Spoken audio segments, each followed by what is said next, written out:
Bonjour à toutes. Alors on se retrouve pour ce dernier vendredi de la semaine, parce qu'il n'y a qu'un vendredi dans la semaine, donc techniquement c'est le premier et le dernier. Aurélie, on commence fort cette émission. Je vois ça. Bonjour Annabelle. On commence fort. Écoute, c'est mon intelligence émotionnelle qui me... Wow. Esther t'a chamboulé. Ah oui, totalement. Donc vendredi, et on termine sur ce qui pourrait être un thème qui peut sembler assez triste, mais je crois que justement c'est là où Dieu veut aussi intervenir, et on l'a vu hier même dans la semaine avec Esther par rapport à l'intelligence émotionnelle. Il y a des choses dans notre vie qui sont douloureuses, qui arrivent, mais Dieu veut intervenir dans ces moments-là et pas juste nous laisser au milieu de nos émotions et pas savoir quoi en faire, et notamment au milieu du deuil. Et il y a toutes sortes de deuils. Il y a des deuils parce qu'on a perdu des proches, on a perdu des personnes qui sont littéralement décédées. Et puis il y a des deuils aussi parce que il y a des projets qui n'ont pas abouti, il y a des choses qu'on pensait qu'il allait se passer, ça s'est pas passé du tout, ça s'est pas passé comme ça s'est prévu, ça n'a pas abouti. Et en fait tout ça, ce sont des formes de deuil, et dans lesquelles Dieu veut nous accompagner, comme il a pu accompagner Dorcas, qu'on a entendu aussi en début de semaine, au milieu du deuil de son fils, comment Dieu l'a rencontré, et sans condamnation, mais pour l'accompagner et pour qu'elle ne reste pas dans cette tristesse, dans une incompréhension en fait qui mène nulle part, mais dans cette assurance que même si je ne comprends pas tout, je sais que Dieu est au contrôle et je sais que Dieu est avec moi, et ça c'est mon assurance. Et du coup on va parler de différentes formes de deuil, mais on va revenir sur le deuil des personnes, en fait, des personnes qui sont parties, qui sont décédées. Oui, c'est des situations quand même qui sont difficiles. Lorsqu'on perd un être cher, vraiment, ça fait mal. Je pense que la première étape pour beaucoup, c'est le choc. Tu vois, il y a des personnes où vraiment c'est un vrai choc, dans le sens où c'est complètement inattendu. Je me rappelle quand j'avais perdu mon frère, c'était inattendu. Du jour au lendemain, il y a des personnes qui ont vu des personnes peut-être souffrir, des personnes passer par la maladie, et au bout du tunnel, mais ces personnes sont parties. Mais dans tous les cas, ça reste quand même un choc, parce que voilà, c'est quelqu'un qu'on aimait, qui est là, qui est parti. Et lorsqu'on est en choc comme ça, il y a plusieurs choses qui peuvent arriver. Il y a des personnes qui, par exemple, peuvent dire des paroles. Tu vois, ça, c'est des choses que j'ai déjà vues. Ou alors, il y a des personnes qui peuvent se murer aussi, quelque part, comme une forme de protection ou de mécanisme de défense. Oui. Parfois s'isoler, parfois se fermer. Ça va générer, je vais parler de ça après, peut-être de l'incompréhension, la colère pour certains. Ça, on va en reparler. Mais déjà, juste au niveau du choc, c'est important de réaliser que le choc va impliquer quelque chose. Et on a parlé des émotions cette semaine. Ça peut être se renfermer. Ou alors, parfois, le choc peut même te rendre... dans la Bible, par exemple, tu vois, Jacob, quand on lui dit que Joseph est mort, la Bible dit que Joseph a refusé d'être consolé.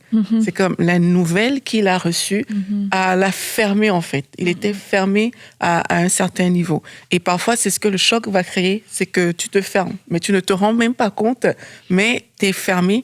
Et je pense que pour les personnes qui nous écoutent aujourd'hui, on le dit vraiment avec beaucoup d'empathie. On sait que c'est des choses difficiles, mais on a envie d'en sortir. On n'a pas envie de rester à ce niveau-là. Et c'est important de réaliser que ce choc va entraîner des émotions, des sentiments, et d'être prêt à surpasser ça. Pas les étouffer, mais d'être prêt à surpasser cette étape-là, de se dire, OK, voilà la personne... Voilà, on m'annonce cette situation-là. Je suis choquée. Mon premier réflexe, c'est peut-être de me fermer. Mais oui, peut-être là, pour le coup, c'est ce qu'il faut, mais il va falloir comme dépasser cette chose-là avec le peu d'énergie peut-être qui vous reste si vous êtes dans cette situation, parce que c'est très dur. Je le sais pour l'avoir vécu moi-même, que c'est comme si tu n'as plus de force. C'est comme si tu as été lessivé. C'est difficile, mais avec le peu d'énergie qui te reste quand tu es sous le choc, il faut accepter l'aide des personnes qui sont autour de toi. Ces personnes qui étaient là, qui ont voulu consoler Jacob et que Jacob n'a pas considéré, je pense qu'il faut avoir une ouverture. Même si ce n'est pas 10 personnes, juste une personne qui peut t'aider à surmonter ce choc-là. Une personne que tu peux écouter, une oreille qui est là pour te parler. Je pense que ça va beaucoup aider. Et aussi, parfois... ça peut produire aussi de la colère, de la frustration ou du questionnement. Pourquoi ? Parce que moi, je pense par exemple aux personnes chrétiennes, et je l'ai entendu souvent, Annabelle, qui vont dire, mais on a prié pour ça, on a tout fait. On a fait toutes les étapes qui étaient possibles. La personne a manifesté la foi, on a déclaré la parole, on a tout fait, mais la personne est quand même partie.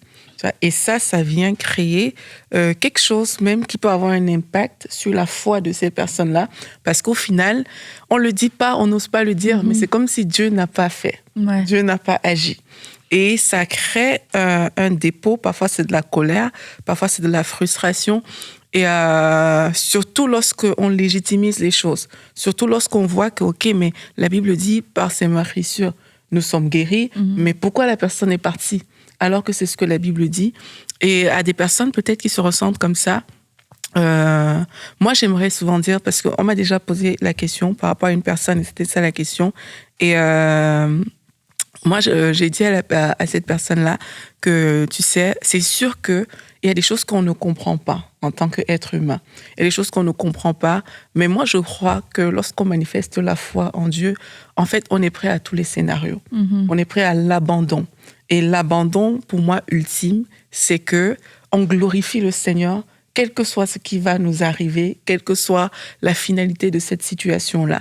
Et quand on a vraiment manifesté la foi, ça va produire cet abandon-là. Et on sera capable de dire Alléluia, on sera capable de dire gloire à Dieu, même si la finalité n'est pas ce qu'on aurait escompté, ce qu'on aurait attendu. Et c'est ce que je lui avais dit en l'encourageant à manifester cet abandon-là et à voir ce que le Seigneur a fait. Parce que lorsqu'on est dans le deuil, on ne voit pas tout ce que le Seigneur a fait. On ne réalise pas que ça aurait pu être beaucoup plus tôt. Mais le Seigneur t'a permis de vivre ces choses-là. Le Seigneur a permis peut-être que vous viviez ces derniers instants. Le Seigneur a permis que même ta perspective de la vie change, que tu découvres peut-être la personne sur une lumière que tu connaissais pas du tout avant. Parfois, tu passes ces derniers jours avec quelqu'un, mais c'est là où tu vois que je t'avais jamais valorisé autant. Tu vois, le Seigneur a permis que tu vois toutes ces choses-là. Et au lieu de considérer ces choses-là, en fait, le choc arrête, en fait. Le choc arrête au niveau de l'action de grâce. Moi, je dis souvent qu'une des façons dont je sais que j'ai été consolée du deuil de mon frère, malgré le fait que c'était extrêmement difficile pour toute ma famille. Dans mon cas à moi, il y avait ma propre douleur, mais je regardais mes parents et c'est ça qui augmentait la peine, tu vois. Et là, je sais qu'un jour, le Seigneur a commencé à me montrer mon frère, comment on jouait ensemble depuis qu'on était tout petits, même nos bagarres, comment on était. Et j'ai commencé à bénir le Seigneur pour lui, tu vois, à remercier pour tous ces merveilleux moments finalement qu'on a eu ensemble, qu'on a pu partager. Je me rappelle, mon frère m'avait donné un de ses maillots, tu vois, c'est un maillot que j'ai gardé et tout. Et en fait, mon cœur a été consolé quand le Seigneur m'a permis un jour de lui rendre des actions de grâce par rapport à tout ce chemin que j'avais eu à partager avec mon frère, tu vois. Et quelquefois, justement, comme on a dit tout à l'heure, le choc ferme le cœur. Ouais. Les questions viennent rajouter une couche avec des incompréhensions. Maintenant, on se comporte un peu comme Naomi qui dit « Appelez-moi Mara. Je veux plus rien entendre, en fait. » Tu vois, et sans le savoir, on porte ce vêtement de Mara, d'amertume qu'on choisit de transporter. Pourtant, il faut accepter de faire le deuil et accepter que le Seigneur nous rencontre aussi dans ce moment-là. Parfois, c'est des moments où on a l'impression que rien ne peut, et c'est vrai. Les paroles humaines, sincèrement, sont très légères. Lorsque tu as perdu un être cher, les paroles humaines sont légères. Mais l'œuvre de consolation du Saint-Esprit est disponible. Et je parlais avec une de mes amies dernièrement en Belgique et elle me disait qu'elle n'aurait jamais imaginé qu'elle pouvait même sourire encore après le décès de sa petite sœur. Elle n'aurait jamais pu imaginer ça. Parce que quand tu es dans le deuil, juste tes émotions sont tellement dans la souffrance que oui, tu ne vois pas forcément un avenir, mais il faut savoir que le Seigneur, il a quelque chose de bon et il faut accepter que le Seigneur le fasse. Et une autre chose aussi que j'aimerais partager par rapport à ça, c'est que parfois, il y a des personnes qui refusent. Il y a des personnes qui refusent la situation, surtout lorsqu'on est chrétien. Ça aussi, je l'ai déjà vu. C'est que je vais prier et puis il va ressusciter.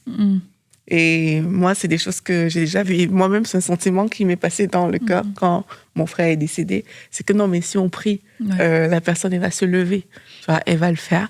Et c'est sûr que manifester la foi, c'est une bonne chose. Mais parfois, quand tu sais que c'est plié, il faut l'accepter. Tu vois, il faut l'accepter. Et c'est seulement quand on accepte que le processus de deuil peut se faire, en fait. Et j'aimerais aussi dire aux gens que ça prend le temps que ça prend. Moi, je l'ai vu dans ma propre famille. Nos timings ont été différents. Notre façon même de le vivre a été différente. Tu vois, ça prend le temps que ça prend. Autorise-toi à pleurer quand c'est nécessaire, mais autorise-toi aussi à rire. Ne reste pas en mode Mara, ne reste pas en mode amer. Tu vois, autorise-toi à te relever. Ça va se faire progressivement, mais autorise-toi à le faire, mais ne te ferme pas. Tu vois, j'ai vu des gens aussi se fermer, se donner des raisons. Tu vois, j'ai même vu certaines personnes continuer à travailler beaucoup, mais pour s'empêcher de vivre l'émotion. Ouais, voilà. Mais je pense qu'il faut vraiment prendre un temps où on accepte que voilà, il y a une émotion qui est là, il faut la traiter dans la présence du Seigneur. Si ça te prend de pleurer, même pendant 2 jours, assieds-toi, pleure ces 2 jours-là. Même plus. Oui, c'est ça. Fais tout ce qui doit être fait, et puis à la fin, laisse le Seigneur venir te rencontrer, laisse le Seigneur venir te guérir, et autorise-toi à revivre. Autorise-toi à sourire à nouveau. S'il y a des paroles... Moi, je pense que Jacob, c'était un bon exemple dans la Bible, parce que, en fait, c'est comme si c'était son bijou qui est parti, et puis voilà, c'est comme ça. Tu vois, même quand tu penses à ses autres fils, c'est dur. C'est ça, c'est dur pour les autres, parce que, en fait, tu réalises que même plus tard, quand on vient lui dire qu'il est vivant, c'est comme mon fils est vivant. Tu vois, donc. Et puis même quand il dit aux autres ce que vous avez fait à mon fils et tout, mais tu vois quand même que c'est quelque chose qui l'a profondément marqué. Et même quand il en parle, il a une parole qui sort, qui va retourner dans le séjour des morts avec amertume ou tristesse. Il y a quelque chose comme ça qu'il va dire dans la parole, qu'il va finir ses jours en fait avec la douleur. Donc il a prononcé ces phrases-là. Et moi, j'aimerais vous dire que si vous avez prononcé des phrases pendant des périodes de deuil de personnes difficiles, alors qu'on est en train de dire d'accepter de pleurer, accepter de faire le deuil, il faut les défaire aussi. Tu vois, il faut aussi se dire, OK, j'ai dit cette chose sous le coup du choc, mais j'annule cette parole. Je ne vivrai pas de façon amère. Mes jours ne se termineront pas comme ça. Je pense à des parents qui ont perdu des enfants. Pour moi, c'est la situation la plus catastrophique. Même une femme qui perd son mari. Tu vois, c'est des choses qui sont horribles. Et mais peut-être t'as dit quelque chose à ce moment-là parce que t'étais sous le choc. Peut-être même t'as fait des promesses à cette personne-là parce que, voilà, il y avait une situation qui était là. Mais il faut parfois se défaire aussi de ces choses-là pour accepter d'avancer dans la vie. Et que dans le deuil de la personne, il y a aussi des deuils de choses. Tu vois, moi, j'avais une amie, elle avait perdu son mari jeune. Et tu vois, elle disait, et leur petite fille disait, mais en fait, papa, il sera pas là, moi, quand je vais me marier. Et tu vois, ça, c'est aussi des deuils de dire, on le vivra pas comme on avait prévu de le vivre. Et c'est sûr que ça ajoute de la peine, ça ajoute de la douleur. Mais comme tu l'as dit, il y a une différence entre vivre le deuil et ce qui est sain finalement, parce que c'est de faire face à la tristesse, faire face à l'avenir sans la personne, pouvoir laisser Dieu reprogrammer les projets, tout ce qui était prévu d'une certaine façon, qui se passera pas comme ça. Et la différence, c'est de vivre le deuil et de porter le deuil. Porter le deuil, c'est quand je vais vivre avec la mort, avec tout le temps avec la mort, et c'est de pouvoir, par la grâce de Dieu, parce que c'est vraiment le Seigneur qui fait cette œuvre, c'est de dire, oui, j'ai perdu quelque chose, j'ai expérimenté la douleur, la souffrance, mais j'accepte de vivre. Et j'accepte de ne pas garder le deuil. J'accepte que le deuil ne soit pas ni mon vêtement, ni ma mentalité et ni mon avenir. Mais c'est ce que David a fait, Annabelle. Ce que tu décris, c'est que juste avec avant que l'enfant ne meure, tu vois, il jeûnait, c'était dur. Mais dès qu'on lui annonce, là, la Bible dit qu'il a comme changé de vêtements. Il s'est oint. Et c'est comme s'il est devenu une nouvelle personne, au point où les gens étaient étonnés que... lui, on Maintenant, c'est s'attendait. moi qui irai vers lui, tu vois. Ouais. Tu vois. Et je pense que lui, il y a un moment, il faut changer de vêtements. Et il faut plus porter ce vêtement de deuil, en fait. Il y a un moment où tu dois accepter de te relever. Sinon, ça peut devenir aussi parfois des excuses. Et comme je dis, on dit ça en comprenant la situation, que c'est difficile, mais il faut accepter de se relever. Il faut accepter de continuer. Il faut accepter de changer de vêtements. Tu sais, en Afrique, parfois dans les deuils, les veuves, on leur met des vêtements. Mais c'est vraiment des vêtements de deuil, des vêtements sombres. Et dans certaines cultures, tu dois les porter même pendant un certain temps. Et parfois, ça peut être des années. Tu vois. Mais moi, je pense que il faut accepter de changer de vêtements. Et le plus vite possible, en fait. Tu vois, il faut accepter que, OK, cette personne est partie, comme tu dis. Il y a aussi un deuil, peut-être des projets communs qu'on avait ensemble, qu'on va faire le deuil, de ne pas retrouver cette personne-là à certains moments clés où on aurait voulu que cette personne soit là. Il y a ce deuil qui va se faire, mais il faut aussi accepter de changer de vêtements et de se dire, OK, là, il y a un temps pour pleurer, mais il y a aussi un temps pour rire. Et je pense que le temps de rire est arrivé dans la vie de beaucoup de personnes, même de vous qui nous écoutez aujourd'hui. Je pense que le temps de rire est arrivé et il faut accepter de prendre ce temps et de dire, enfin, je vais me permettre de rire, je vais me permettre de sortir à nouveau, je vais me permettre de voir des personnes, même si ça me rappelle des souvenirs, je vais me permettre d'aller dans des endroits, même si ça me rappelle certains souvenirs, je vais me permettre de le faire. Des choses qu'il va falloir se séparer aussi, parce que dans certains deuils, il va falloir accepter la séparation. Je connais des personnes qui ont, par exemple, dû enlever les vêtements de leur enfant, de leur mari et tout. Et ils ont dû le faire. C'est une séparation aussi que de faire ça. Il y a des personnes aussi qui ont recommencé à aller dans certains endroits où ils avaient des routines avec des êtres chers. Tu vois, là où ils ne pouvaient pas le faire avant, mais ils ont recommencé à aller peut-être dans ce restaurant qu'on aimait bien et tout, sans que ça ne devienne encore une source de douleur et de frustration. Je pense qu'elles ont juste porté un nouveau vêtement et il faut accepter de porter ce vêtement-là. Ça va se faire avec la présence du Seigneur. Le Seigneur va certainement mettre autour de toi des personnes qui seront là pour te soutenir et il faut accepter ces personnes-là et il faut accepter cette œuvre de consolation du Seigneur. Et tu vois, il y a aussi des deuils dans les relations. Les personnes ne sont pas mortes, mais c'est une relation qui n'a pas abouti, un divorce, une relation aussi par rapport à des parents. T'as pas une bonne relation avec tes parents, avec ton père, ta mère, et c'est à un moment donné dans la vie de se dire, je fais le deuil en fait. J'ai toujours voulu avoir cette relation père-fille, par exemple, et puis mon père est parti, mon père s'est pas occupé de moi, il s'intéresse pas à moi. C'est aussi une forme de deuil à faire, et la personne n'est pas morte, et du coup c'est même pas t'as pas le réconfort de te dire si elle pouvait, si elle était là, elle s'occuperait de moi, elle me manifestera de l'amour. La personne, elle est là, mais pourtant, elle fait le choix de ne pas le faire. Et ça aussi, et quelquefois, on ne pense pas au mot deuil, mais pourtant, c'est un deuil. C'est pas le deuil de la personne, parce qu'on n'est pas en train de l'enterrer, mais c'est le deuil de la relation, de ce que j'aurais pensé, de comment j'avais envisagé ma vie, comment j'avais pensé qu'on allait vivre. T'avances dans la vie, tu te dis, moi, je pensais que mon père aurait été là, peut-être pour mon mariage, pour m'amener à l'hôtel, mais tu vois, il a même pas voulu venir à mon mariage parce qu'il s'en fichait. Je pensais qu'il aurait été présent dans la vie de mes petits-enfants, mais il est là, il existe, mais il a aucun intérêt. Il veut pas venir les rencontrer, ou il est pas intéressé, il répond pas à mes appels, il répond pas à mes courriers. Et ça, c'est un deuil qui est aussi douloureux parce que la personne est vivante et il y a cet espoir qui est là. Et en fait, un peu comme aussi... Esther en parlait, c'est qu'il y a des choses qui dépendent pas de nous. Et c'est pour ça, faire le deuil de la relation, c'est pas enterrer l'autre personne, c'est de dire, j'ai fait ma part, et il faut être deux pour réussir à vivre ce que j'ai vu, ce rêve ou cette chose qui était légitime. Mais puisque l'autre ne le veut pas, je dois faire un deuil. Et c'est sain de faire un deuil à ce moment-là parce que sinon, on risque de tout le temps courir après quelque chose et puis vivre chaque jour, chaque anniversaire, chaque moment clé et une déception et un crève-cœur. Et si tu te dis, je fais le deuil de cette relation, il veut pas... Il m'accepte pas aujourd'hui, c'est pas la relation qu'on a, Mais si un jour la personne revient, je serai prête à l'accueillir. T'es pas fermée. Voilà. J'aime bien ce que tu dis. Quand tu parlais, ça me faisait penser au chagrin d'amour. Ouais.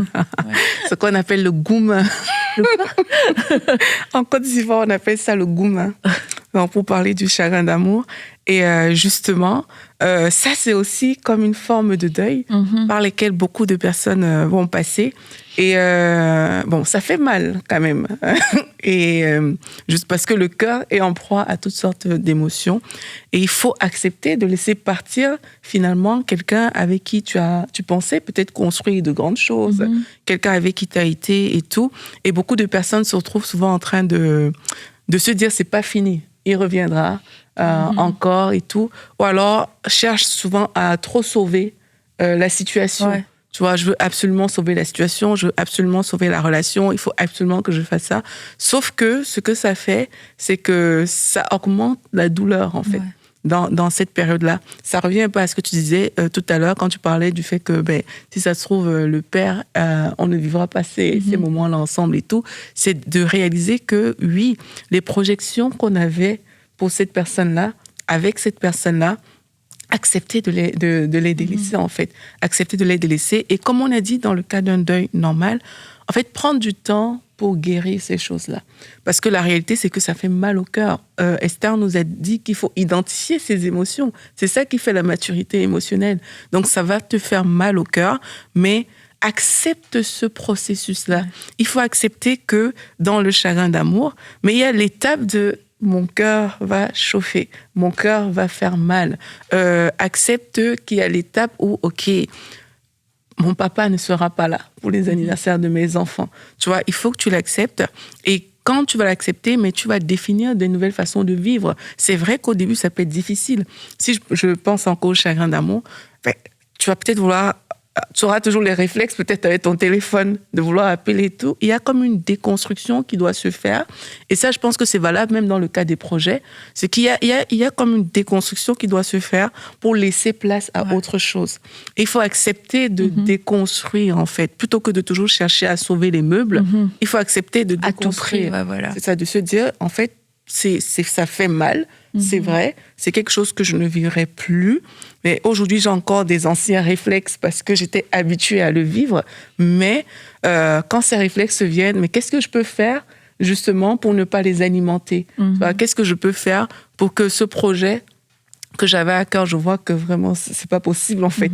Qu'est-ce que je peux faire pour que quand les idées viennent, les pensées remontent, ou je revois des scènes, je revois des situations, qu'est-ce que je peux faire pour que ces scènes-là ne viennent plus m'affecter au point où je perds de la paix, je recommence à pleurer, je recommence à me dire, mais s'il avait été un bon père et tout, ça ne se serait pas passé comme ça. Je pense qu'il faut réussir aussi à mettre en place à l'intérieur de nous-mêmes une façon de gérer comme, OK, quand ces pensées-là arrivent, je choisis de penser à telle chose. Quand je penserai à ce garçon, je choisis de le bénir, tu vois, et de bénir son futur. Quand il y aura ça, je choisis de mettre en place plutôt telle chose. Je préfère me concentrer sur mon nouveau projet, bénir mon nouveau projet.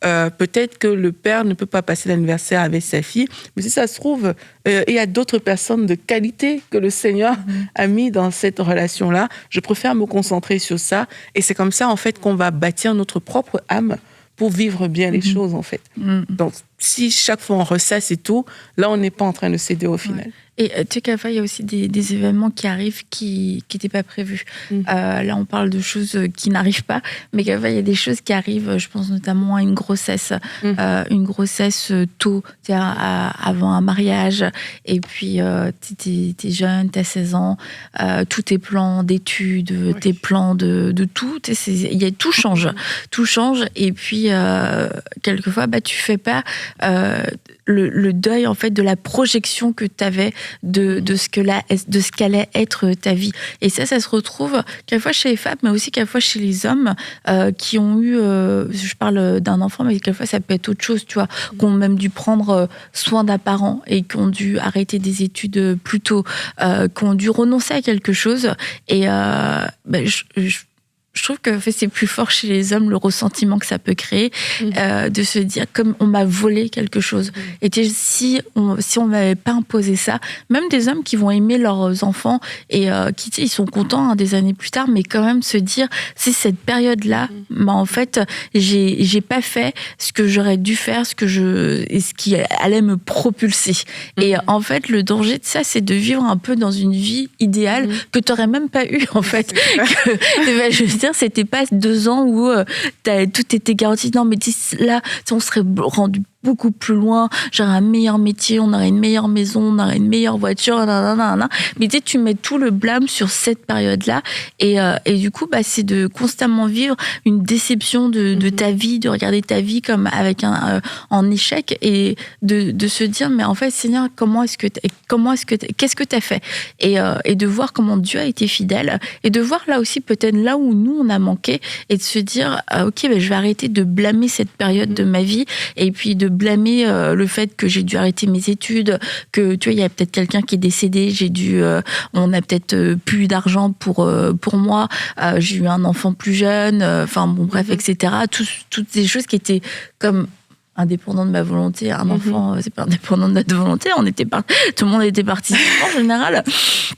Mais et de se dire, je dois faire le deuil de ma projection de vie et accepter, voilà, ma vie elle est ce qu'elle est aujourd'hui, mais comment je peux au mieux la vivre, et de demander au Seigneur un nouveau regard. Et tu vois, ce regard, c'est encore un peu avec ce vêtement dont tu parlais, ça peut être c'est d'enlever ce vêtement, parce que finalement, tu peux te rendre compte que t'es riche dans le sens où t'as des choses qui comptent, des belles choses, mais t'es constamment en train de regarder une projection comme si ta vie, c'était un film, et que t'arrivais jamais à le saisir, et ça amène beaucoup de frustration chez tellement de gens, et c'est de faire le deuil de cette vie que tu projettes pour se dire, mais en fait, j'ai une vraie vie et c'est celle-là que je dois vivre. C'est vrai.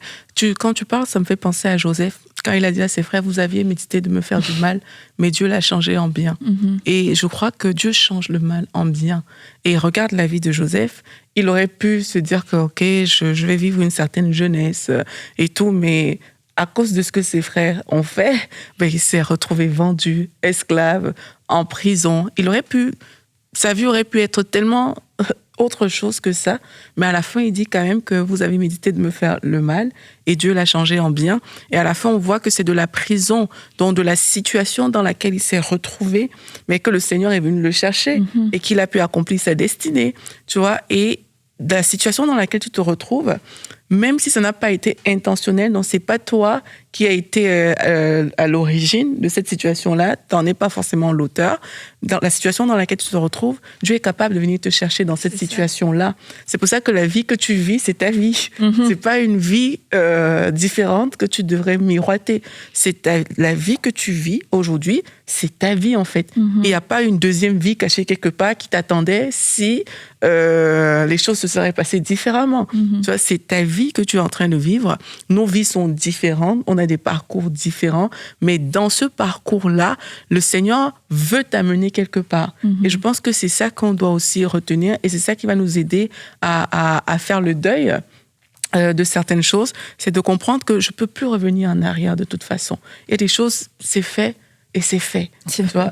Du coup, le fait de repenser à ce que ça aurait pu donner, ça va pas nous aider, ça va pas nous avancer, ça va plutôt nous donner des émotions contradictoires. Donc, c'est de prendre la décision aujourd'hui et de dire, en fait, voici ma vie. Qu'est-ce que je vais faire de cette vie-là? Les choses anciennes sont passées, comme la parole le déclare. C'est que les choses anciennes sont passées.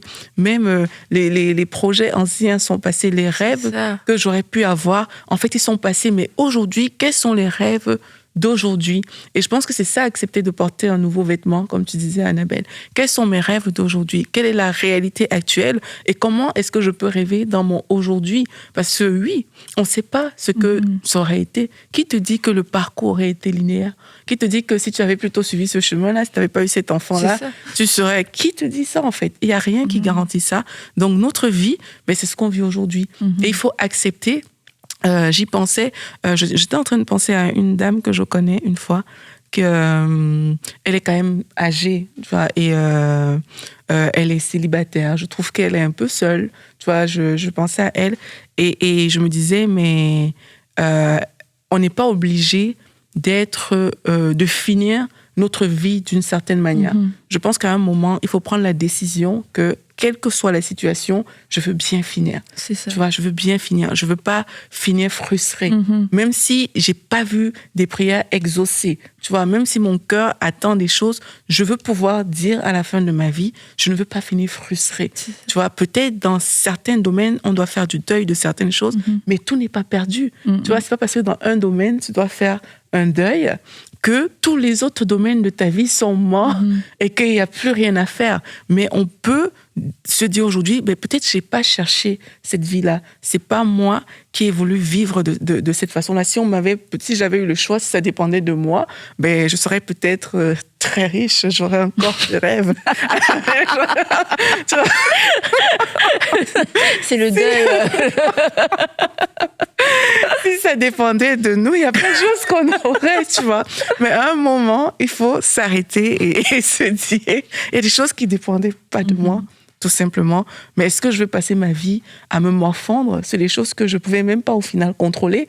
Ou alors, dans ce que je contrôle aujourd'hui, il y a matière à espérer. Il y a de la vie quelque part dans ce que je suis en train de vivre aujourd'hui.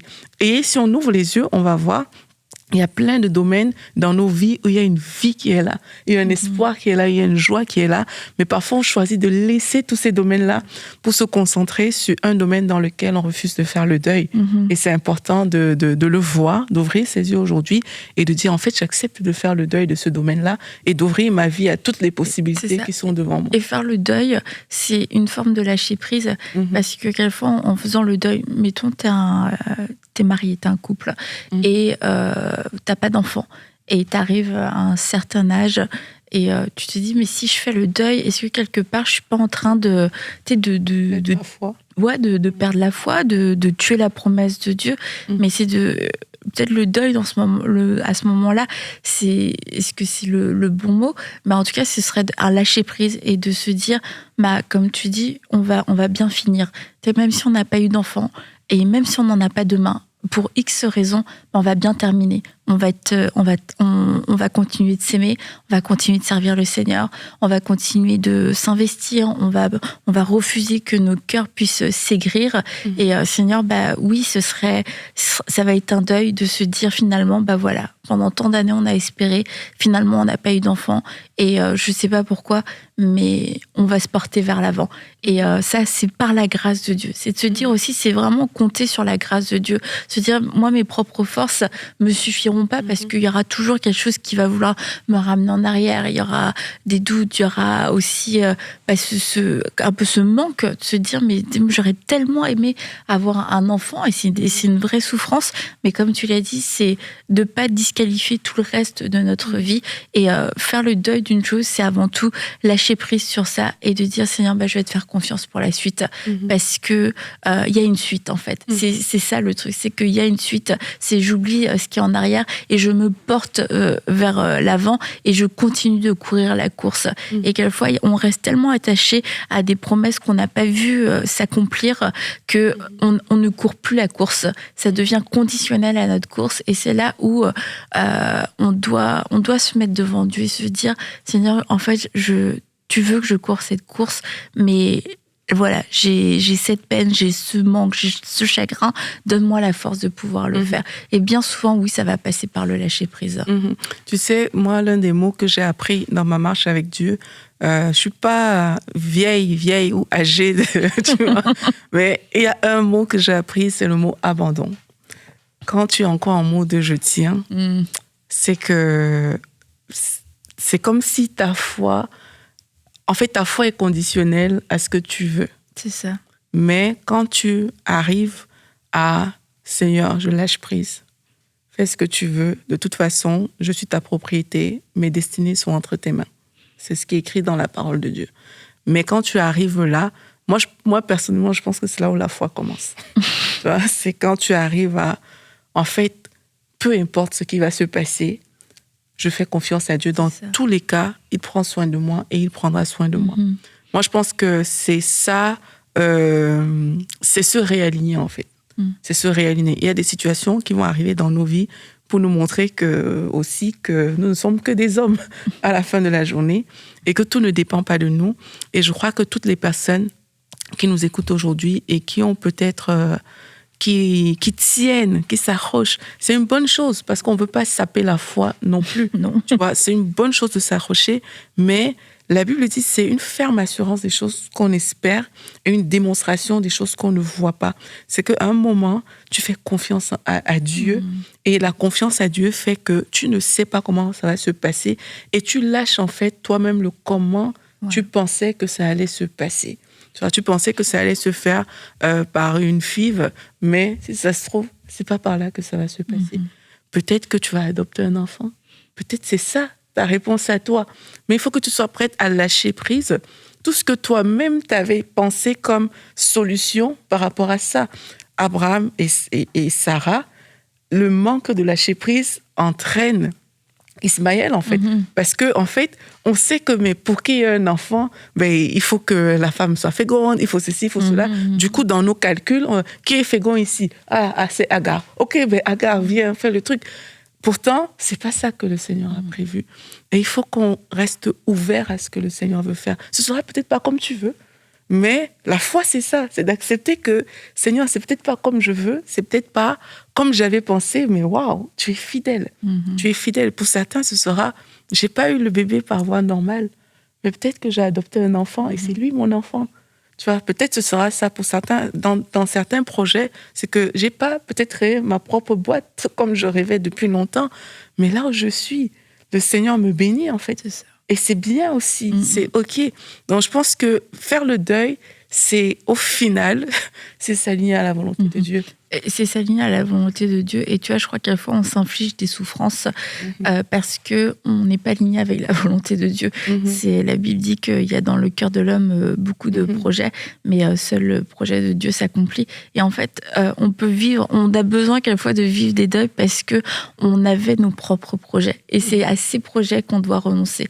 Et c'est nos projets perso avec lesquels on a grandi quelquefois. En tant que petite fille, on s'était projeté, quelquefois nos parents nous ont projetés dans une certaine voie professionnelle. À toi, ma fille, c'est toi qui vas reprendre l'entreprise familiale. Toi, tu vas faire ci, tu vas faire ça.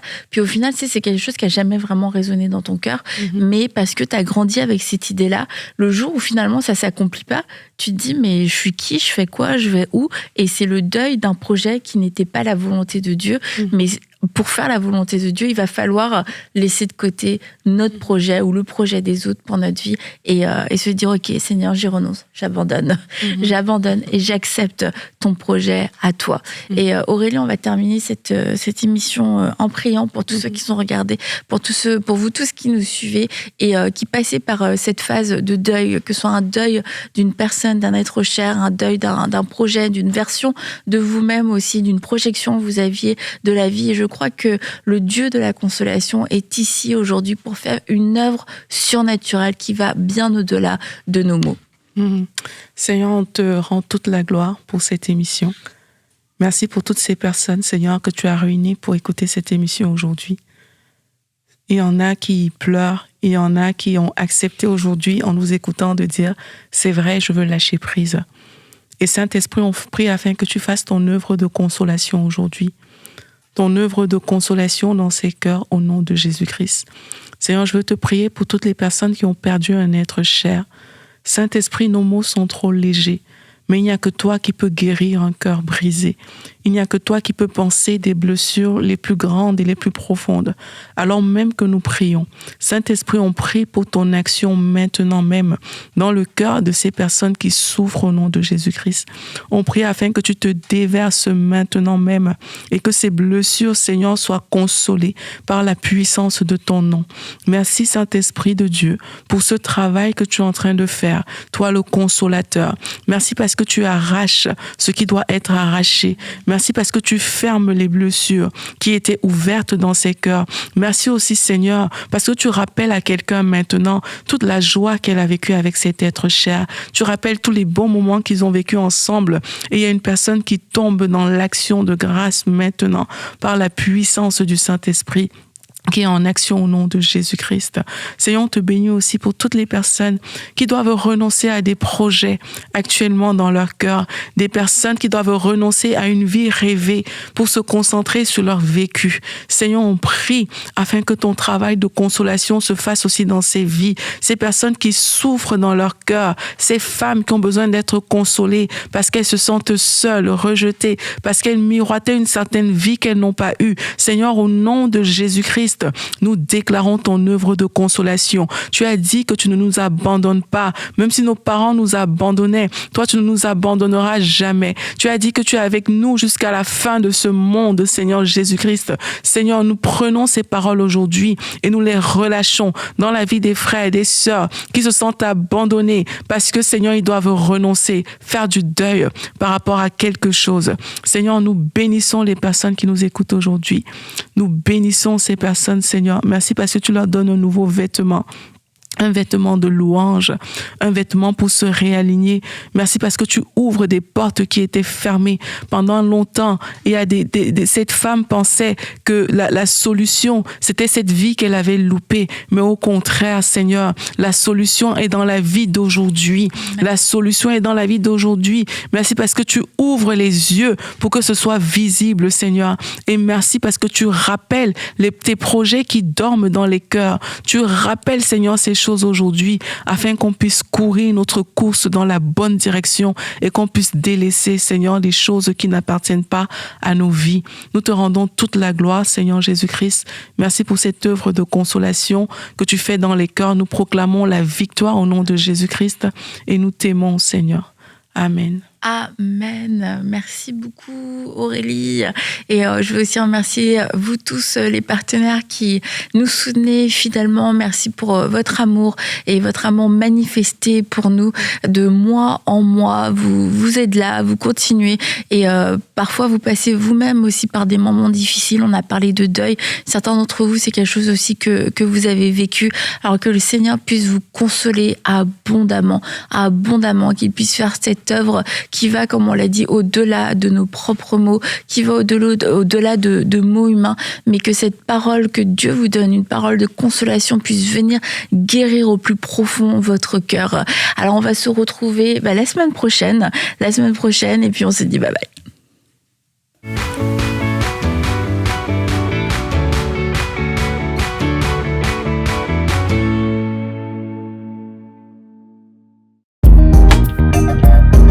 Merci à tous nos précieux partenaires grâce auxquels cette émission a pu être réalisée.